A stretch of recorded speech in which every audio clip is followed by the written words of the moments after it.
दिल दहला देने वाली हेडलाइन से एक तरफा प्यार में सिरफिरे ने ले ली शिक्षिका शिवानी वर्मा की जान। ये लाइन अपने आप में बहुत कुछ कहती है ना? लेकिन असली कहानी समझने के लिए हमें थोड़ा और गहरा उतरना होगा। तो चलिए देखते हैं कि इस हेडलाइन का सोर्स हमें और क्या बताता है।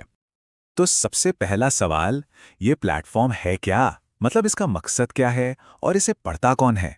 चलिए पता लगाते हैं। ब्लॉग का नाम है प्राइमरी का मास्टर न्यूज़। अच्छा, तो नाम से ही एक पहला इशारा तो मिल ही जाता है कि ये किस बारे में होगा। लेकिन असली कहानी तो इसके मेन्यू में छिपी है। जरा इन सेक्शंस पर नजर डालिए।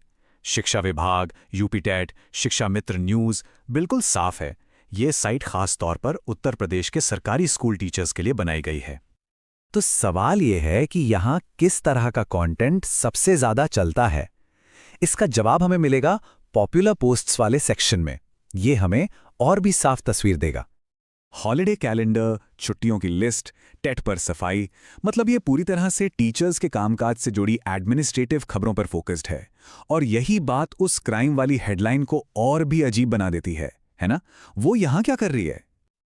अच्छा, अब आगे बढ़ते हैं और देखते हैं कि ये साइट अपने रीडर से जुड़ने और इन खबरों को फैलाने के लिए क्या तरीके अपनाती है। देखिए, फेसबुक, टेलीग्राम, ट्विटर, शेयर करने के सारे बटन सामने ही दिए गए हैं।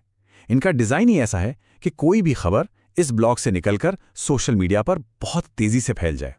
और देखिए, शेयर करने की ये आसानी ही एक बड़ी वजह बन जाती है कि लोग अक्सर सिर्फ हेडलाइन पढ़कर ही चीज़ें आगे बढ़ा देते हैं, बिना ये सोचे कि खबर आई कहाँ से है।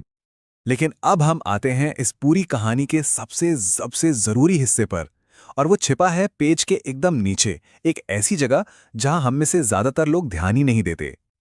अक्सर ऐसा होता है ना, जो सबसे काम की बात होती है वो बिल्कुल आखिर में छोटे छोटे अक्षरों में लिखी होती है और हम उसे अक्सर नज़रअंदाज कर देते हैं। और वो ज़रूरी बात है ये नोट, एक डिस्क्लेमर। बस ये कुछ लाइनें उस पहली हेडलाइन के पूरे मतलब को, हमारे नज़रिए को पूरी तरह से बदल कर रख देती है।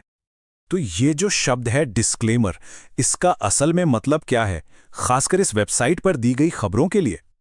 चलिए इन दोनों चीज़ों को आमने सामने रखकर देखते हैं। एक तरफ है हेडलाइन का दावा, जो एक दर्दनाक घटना को एक सच्चाई की तरह पेश कर रहा है, और दूसरी तरफ है डिस्क्लेमर की हकीकत कि सारी खबरें गूगल सर्च से उठाई गई हैं, एडमिन की कोई जिम्मेदारी नहीं है और पढ़ने वाले को खुद ही सब कुछ वेरीफाई करना है। कितना बड़ा फर्क है। तो इतनी सारी परतें हटाने के बाद हम आखिर सीखते क्या हैं?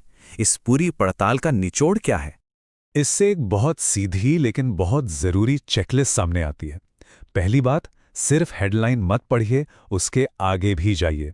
दूसरी, सोर्स को समझिए कि वो कौन है, किसके लिए लिख रहा है। और तीसरी और शायद सबसे ज़रूरी, हमेशा डिस्क्लेमर या उस छोटे से नोट को ढूंढिए। सोचिए, हम कहाँ से चले थे? एक क्राइम की खबर से। पर असल कहानी वो क्राइम नहीं, बल्कि उस खबर को पेश करने का तरीका था। एक हेडलाइन के जरिए हम कंटेंट, शेयरिंग और चेतावनियों के एक पूरे जाल तक पहुंच गए। और अंत में बस एक सवाल बचता है, जो हम सबको खुद से पूछना चाहिए। किसी भी खबर पर यकीन करने और उसे आगे बढ़ाने से पहले